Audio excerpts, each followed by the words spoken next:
This is Marketing Jam, a show featuring the brightest minds in marketing. Brought to you by Canada Post. Head to canadapost.ca/insight podcast for ideas to add value to your marketing.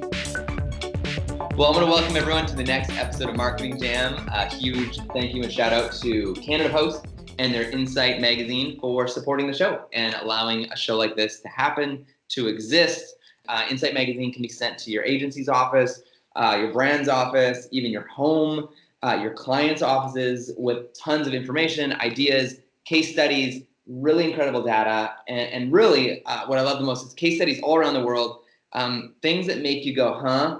And things that make you just stop and pause for a moment and think, why didn't I think of that? Or how can I incorporate that into what I'm doing right now with the product or the services that we offer as a brand or what we're doing for our clients? So Insight Magazine, subscribe for free, link in the bio, of course. Without further ado, I'm so excited for this week's episode. We have Daryl, who is a friend, and we've known each other a long time here in the Vancouver marketing agency community, and he's going to be joining us to share some pretty exciting news that impacts the marketing world of Canada and beyond. So, Daryl, thank you for joining us here today. Yeah, really happy to be here with you, Darian. I always love talking to you, whether it's just us in passing, whether it's an email, whether it's a phone call, or while we're on stage together at a keynote speech or a workshop that we're doing. Yeah, we met, like I knew about you and knew of your website and saw the work that you were putting out for groups like White Spot and Save on Foods. And then we were at UBC on a panel of some sort or something like that. And we met in the green room eating like chocolates or apples or something. And Pang introduced us, which I thought was so awesome. Yeah, that was really awesome. Lots of change since that time, eh? Yeah. So Daryl, tell us about the news, man. This is really exciting. I think everyone listening and watching who owns an agency or works in an agency would love to hear the news that you want to share with the world today. Yeah, so as of a month ago, my partner and I, Alex Chan, and I have decided to be acquired by a company called Thinkingbox, who is a Vancouver-based digital experiential marketing agency. Wow. And we looked at all the options and thought that this was a really good move. And as of a month ago, we signed and everything's done. Oh, that's incredible. So you and Alex, how long ago did you start AntiSocial? We started AntiSocial just under 7 years ago. And it's been a really exciting path of growth, of learning, of learning new skill sets that come along with starting a company and fostering creatives underneath you.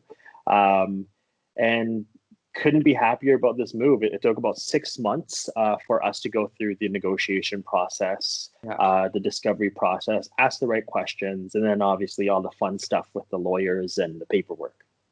Wow. No, did you ever imagine like 7 years ago that this day would happen? Like, was this the goal when you started? Absolutely not. This was definitely not something that I saw as a potential exit or a potential path for the company. Not that we've exited the company. We're still very much on board on the wider Thinkingbox team. I think when we first started this company, what was really the long-term goal of this, which I think this decision actually helps take us closer to that goal, was to be able to put out the best creative work representing companies that needed digital marketing support. When we first started, we were working with a lot of small brands, mom and pop shops. And as the years went on, we started to be lucky enough to attract the attention of some of the larger provincial and then national and then international brands.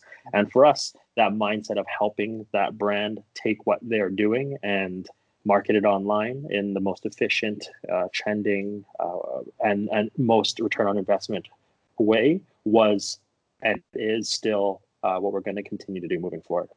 That's incredible. So did you have other suitors coming your way, knocking on your door? Or was this one of the first that you kind of did that? Yeah, well, it's funny. We actually had zero interest in this or didn't even see it as an option. And then within 6 months in 2019, the last 6 months, we got approached by 3 companies. Wow. All within a month and a half of each other. And it was weird. It was like we were wondering if they were talking to each other, or if there was another thing out there that we didn't know was happening in the marketing world. But it just all came fast and furious. And what it did do is force me and Alex to really take a step back, look at what we were doing for the company, look at our long-term goals for ourselves personally, as well as for the agency and the industry and our staff, and go, if we have three offers, what is the best move forward? Do we even entertain these offers? Do we just continue trucking along? Because we were doing well and still very much believed in what we were doing. But it forced us to think about it, and ultimately we decided on one of those proposals.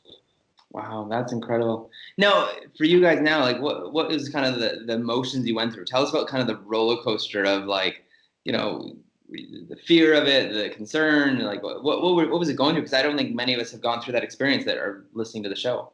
Yeah, well, I think there's a fear that I think all entrepreneurs can relate to, which is the fear of losing complete control of your company, and it is for us just the fear. We've realized after the acquisition that we didn't lose any control. We actually were empowered, but before that, you obviously, you think about all the things that you enjoy as a business owner, as someone who can come in, do whatever they want, and then leave whenever they want.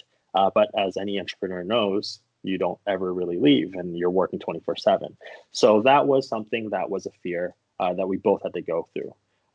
But I think what I can do to better explain my mindset there during this process is there was really three check boxes that me and Alex looked at as the utmost important and in making this decision. So the three check boxes that we needed to have checked off before we were comfortable moving forward was, the first one is, does this align with our personal goals? Mm-hmm. And Darian, you know me, when it comes to staffing and the way that I treat my team and think about our teams, Alex is the exact same way. When we say our personal goals, this is the first time that Alex and I have looked at our personal goals in over 2 years, at least, where the goal of the team and the agency didn't come before us. In this scenario, though, it is very important to see if this aligns with your personal goals. Yeah. So for me and Alex, this did align with our personal goals. Both of us love what we're doing. However, we needed a little bit of financial freedom for some of our personal goals. Myself, my marriage, I want to start a family. Being an agency owner, I'm sure a lot of agency owners can relate as well. It's a competitive world, and it's one that is not as, let's say, profitable as a product-based company. If we scale, the only way to scale is through good people and good creative talent, and your costs go up if you scale. Yeah. So personal goals, it could check that box. The second box I had to check was, does this take AntiSocial forward as a digital marketing agency within our industry? So we wanted to look to see if, by acquisition, do we get to work on better clients? And by better clients, I don't mean our current clients are not good. I mean better as in, do we get to work with clients that value our time a little bit more, where we can move forward with initiatives that maybe other clients would have never even entertained, just because based on budget alone. It also meant for the agency, do we get to work on a bigger, diverse range of clients? And being a digital marketing agency like Jelly and like a lot of our friends, we can work in dozens of industries at the same time because our approach to content, it works across multiple industries. However, specifically to this checkbox, we wanted to make sure that we work within the right industries moving forward. And the acquisition by Thinkingbox allows us, and we have been working with some really exciting clients that we would have never had the opportunity to work on. Yeah. And for those that don't know, Thinkingbox, what are some of the clients they work with, that just to give some context? Yeah, so Thinkingbox, they work with Pinterest, they work with Ford, they work with Riot Games, Starbucks, Happy Egg. These guys, in terms of the client base, they have quite a few years on us as well. We're 6.5, 7 years old. They're 10 years old. Wow. Yeah. Another one of the points for moving our agency forward is, does it allow us to expand on our service offering? Mm-hmm. So as a digital agency, we offered 4 departments: web, social, content production for digital, and then digital ad buy. So in being acquired by Thinkingbox, we get folded into their team as their digital marketing team now. So they never were able to offer our services, but now obviously we have that experience that they can take their existing client base and put it on. And then for us, we can now refer out experiential marketing work to some of the best in the business. Yeah. So it really is a win-win-win, even for your existing clients. Exactly. Oh yes, and that's a great point, Darian. That's something for us that was really important. As when it moves AntiSocial forward, does it include moving our clients forward as well? Yeah. And even since then, we've been able to introduce our clients to the Thinkingbox team, and they're already working on some really exciting projects that we normally would have had to either work with another agency on with our clients or completely outsourced ourselves.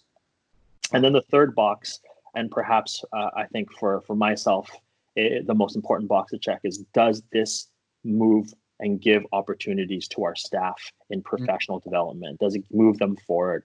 So with Thinkingbox, they have an HR team that's pretty awesome. Yeah. I was never a fan of having to deal with HR. I think every time we met up, that was one of my gripes. Yes. 60% of my workday is HR now, or prior to acquisition. So it gives our team those resources that we would never had the ability to give if it was just Alex and myself. Also, when it comes to structure and moving up within the industry and learning more, they now get to have the options of moving to an office in Toronto, in LA, in New York, in Salt Lake City. And their professional development basically goes from here to here. Not to say AntiSocial couldn't have helped them. We were doing our best, but we just simply were from an owner, an operator standpoint, already maxed on time, and so we couldn't. I think the opportunities we could give our staff now are much more, have much higher ceiling. Yeah. And I know you, and you're a humble guy in a lot of ways. Like you are not quick to boast. So this is gonna be a hard question for you. What did Thinkingbox see in you? Like, what do you describe what they saw in you? Like, what did you do? What are the boxes that you checked that made them fall in love with you and swipe right or swipe left on you?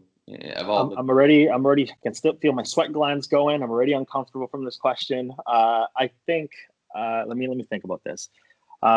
One of the things that Thinkingbox really liked about us was our culture. So our team members, the way that we approach their mental well-being, their interests, what they do out of office, our work from home policies, all of these things that are so integral to the AntiSocial culture over the years. For Thinkingbox, it looked very familiar. And for them, they had a very, very robust staff activities program, culture building program. So for us, I think we check that box. Another thing that they really liked about us is the in-house talent. So Thinkingbox is a company that doesn't use contractors at all. They will use a contractor only if a client wants a very specific look. Yeah. And they've seen that look with a specific contractor. Other than that, Thinkingbox uses an all in-house team and prides themselves on the team, so that when they come up with a strategy, they turn, the producer can turn around in their desk, look at the designer and go, hey, we want to change these things. The same thing rings true for AntiSocial. We have always had in-house talent only. So our photographers, our videographers, our graphic designers, our developers, they are salaried employees that work out of our office. And I think for Thinkingbox, that was extremely important because it allowed them to continue down the same type of business structure and reputation for having in-house talent that they already have. Wow. I also think that we had a lot of female leadership, to be honest. If you look at the Thinkingbox senior leadership team, all of their managing directors are females, and they have a very strong presence in their office of females. And for AntiSocial, it's something that we've also prided ourselves on. So I think that was a very easy, probably not one that was, they looked at us and said, that's one of the reasons why we're going to make this decision. But I feel that it definitely helped. Yeah. Wow. It was like you were, as you started to date each other, you saw the things in common. Yeah, definitely. And then, of course, our work is good.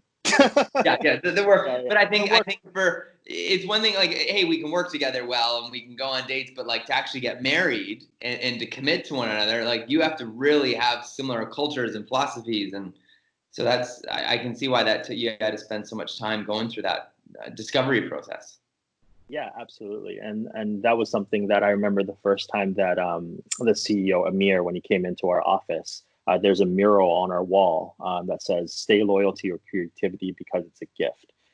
It is a quote by Pharrell. Not many people know that, but I had it done up on the wall as a huge mural. And I think when he saw that, he immediately knew that there was a lot of aspects about our culture that were similar to his. We pursue good creative work, but at the same time, we realize that we're indebted to our creativity and we need to nurse it and we need to water it, pay attention to it.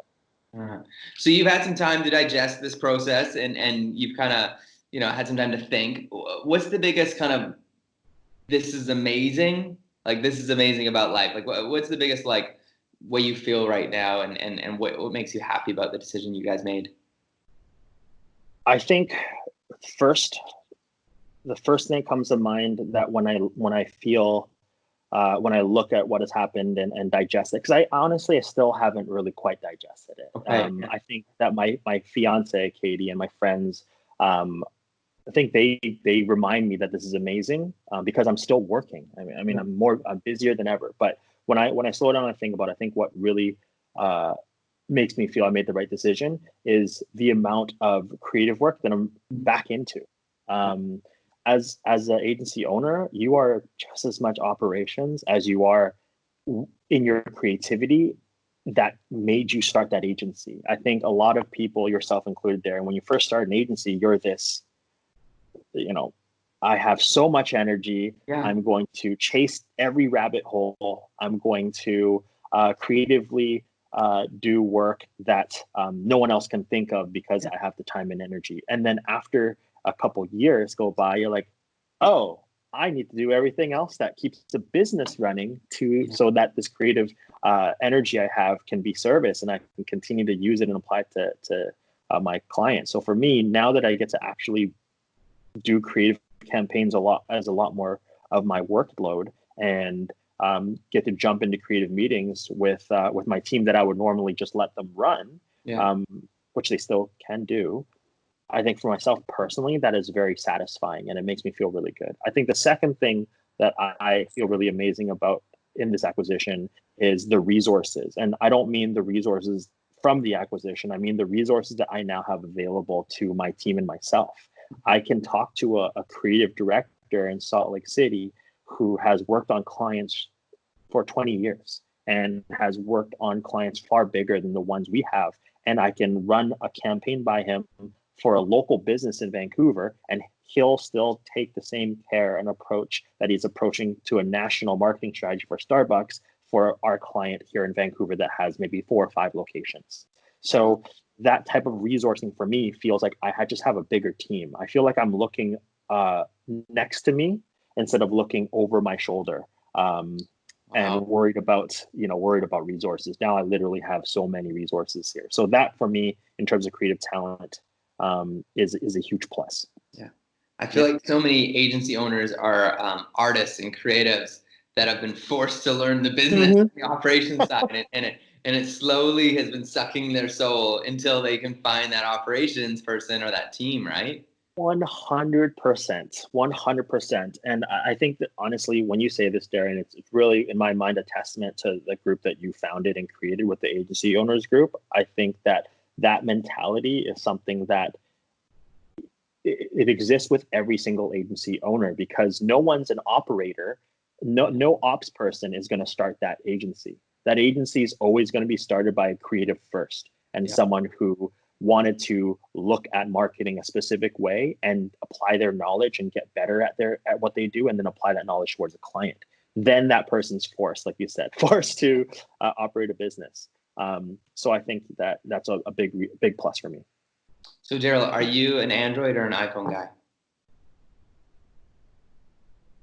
iPhone, baby. So what are apps that you can't live without? What are the ones that you're on daily for business and pleasure? What are your kind of like go-tos that kind of help you day to day?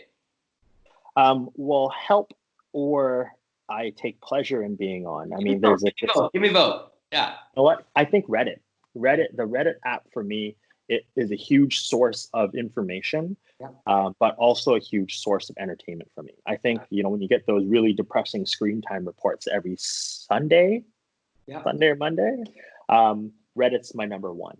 I'm on there when I want to find out more information about marketing. There's so many good subreddits on there, some secret that I'll keep to myself, but some that I'm open to sharing. But also, there's a lot of sources for news. So it's the first thing I open when I read my news over a coffee in the morning. I go to all the subreddits I normally check up on. And it's a great place for anyone who uses Reddit. They know it's just the ultimate forum.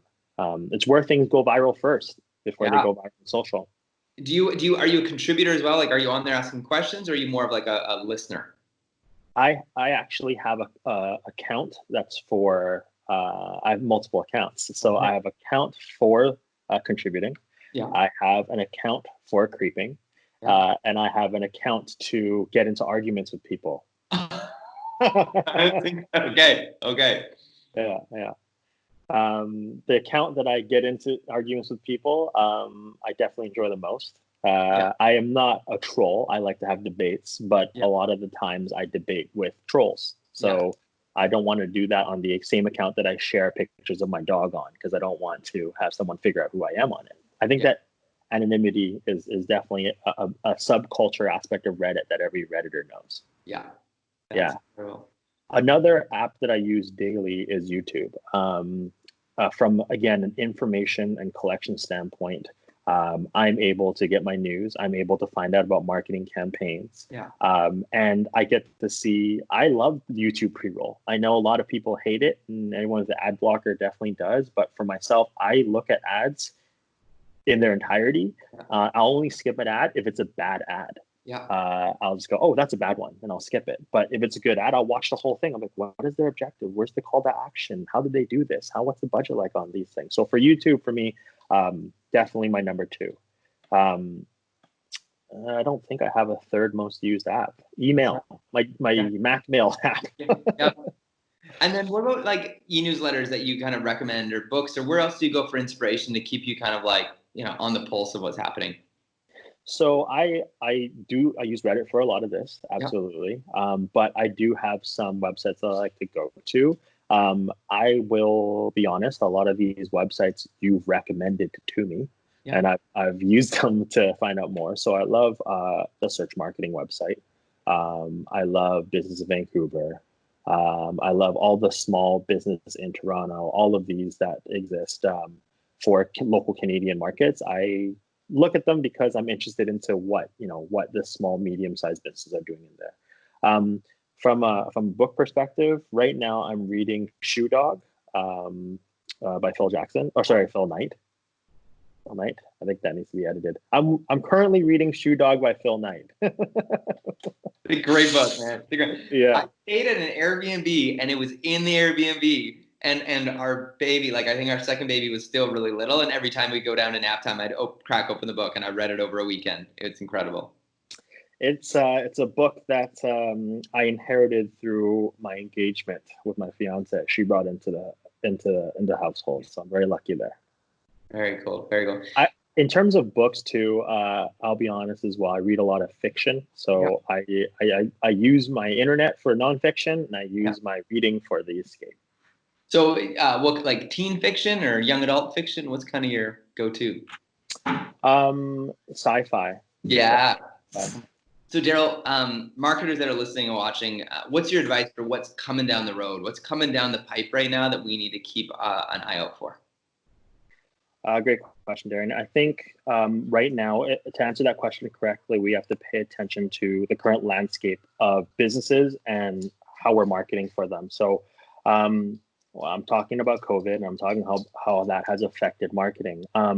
Right now, we're in what we've told our clients is phase 2 of a content pivot that needs to happen due to COVID. So phase 1 was the back in March, early April, when obviously every industry was impacted by social distancing. And that phase 1 content pivot was about changing all of your content that was call to action into education posts to let your communities know what you are doing as a business in terms of shifting your business model and what you are doing as a business to service your customers, as well as keeping your staff safe.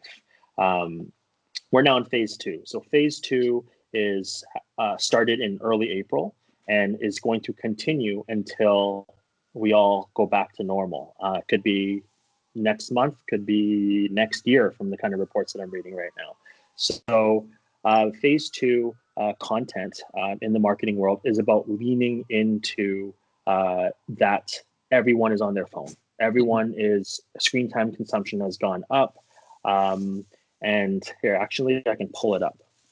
Let me read right off the document that I'm reading right now.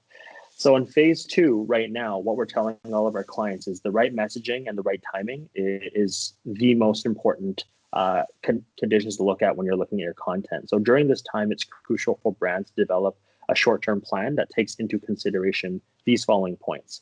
Working from home is the new normal. Mobile screen time is up exponentially. Audiences are bored and want to be entertained. Audiences are open to sharing their content through social. I don't know about you, Darian, but I've never shared food videos and food photos prior to COVID-19, and now I'm showcasing those things through my social. Social feeds will be more cluttered from brand content.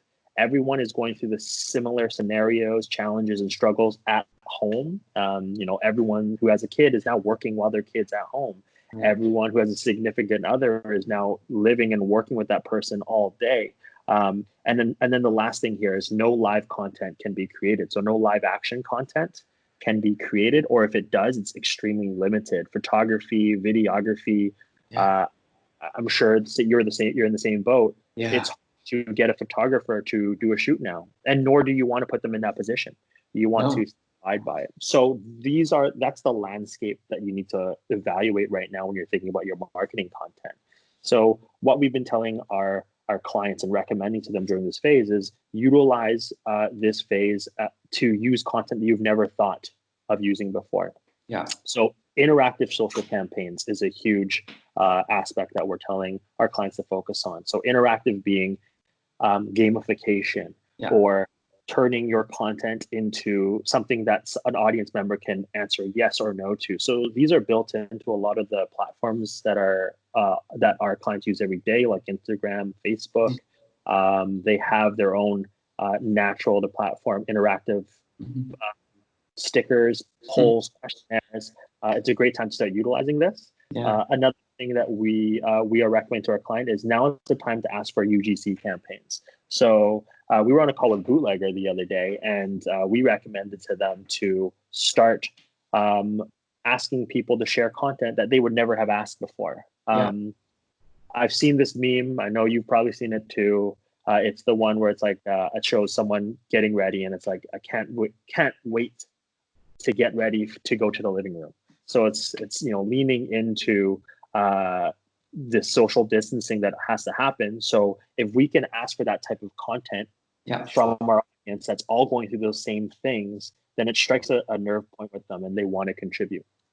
Another thing that we're suggesting is leaning into animations and motion graphics. So right now, because of the social distancing and the challenge of creating live content, brands and agencies to start looking towards whether it's simple animation all the way to pretty robust animation as a way to fill that content gap during this time.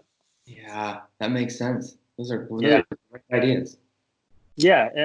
In terms of apps and different trending pieces of content to look at for marketing, we're not even suggesting these to our clients. We're just looking at the current landscape of marketing, because I think that any sort of technology or introduction to a new social platform at this point, it's going to be successful only if they take into account the current landscape. Yeah. So Daryl, serious question. TikTok, have you got addicted yet? Are you on there? Oh man, I was on TikTok just to learn about it for several months. Yes. Obviously, we need to know how to market through that platform. As a personal user, I do not like it. I appreciate its value and what it brings to the people that do like it. I also appreciate the value it brings to brands that need to get conversion and impressions through that dashboard. But as a personal user, I don't contribute. I am not someone who likes to be in front of a camera. I'm sure some agency owners can relate. You're amazing on camera, Darian, so it's different. But for myself, I don't want to be in front of the camera. I want to be behind the person behind the camera. Yeah. And so for myself, TikTok as a platform, unless I'm start a TikTok account for my dog, I'm not going to be uploading many posts of myself. It's been fascinating to watch the I haven't made a TikTok yet, but I've been consuming them and find them fascinating. Kind of like it's like the iteration of Vine, right? And so but just what happens during COVID, right? Like the Tiger King kind of growth and fascination with just people are bored looking for stuff to do. So it's great that you're getting your clients to provide good, educational, fun content. I read something that was about Tiger King that I found really interesting, and obviously COVID contributed to it blowing up. The week that social distancing happened, it was released on Netflix, so that definitely helped. But then another parallel that I've been reading about is that people love Tiger King because it draws a direct parallel to the story of American politics in Hillary versus Trump. Oh, interesting. Hillary Clinton versus Trump, and that whole narrative of their battle. And that's why people adopted it so quickly, because they had just gone through this battle. Wow. This is awesome. Yeah. Well, Daryl, I really appreciate you being on the show. It's a dream come true. I love we get a chat off camera and outside the show, but thank you so much for sharing so many ideas, so many resources, just even telling your story and announcing to the world here about this acquisition and this, joining of forces. And huge congratulations on that. And I'm so excited to see what you guys are going to be up to in the years to come. So appreciate you being here. Absolutely. Anytime, Darian. Thank you. Thanks everyone for watching Marketing Jam, and we'll see you next week on The Jam.